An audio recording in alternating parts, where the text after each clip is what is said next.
जिस व्यक्ति का हृदय भगवत कार्य या भगवत कथा सुनने से ग्लानित नहीं होता, उस हृदय को पत्थर के समान बताया है। हृदय भी ऐसा होना चाहिए।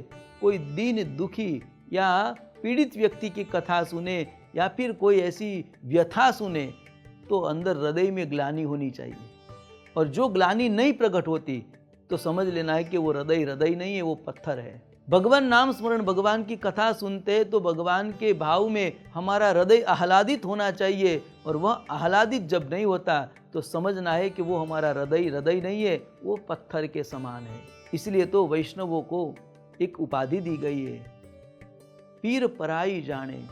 दिन दुखियों का दुख देखकर जब वैष्णव का हृदय ग्लानित होता है, दुखी होता है, बस उसी को वैष्णव कहते हैं। उसी हृदय में परमात्मा ठाकुर जी विराजते हैं। तो सुखदेव जी महाराज कहते हैं कि जिसका हृदय ऐसी पीड़ा देखकर ग्लानि नहीं करता या फिर हृदय पिघलता नहीं है, उस व्यक्ति का हृदय नहीं है, उस व्यक्ति का हृदय पाषाण है, पत्थर है। प्रभु की कथा सुनते, प्रभु का दर्शन करते हुए हमारा हृदय अवश्य पिघलना चाहिए, उसमें आतुर होना चाहिए, उसमें भाव प्रकट होना चाहिए। तो समझना है कि वो हमारा हृदय है और वो हृदय में राम रहते हैं।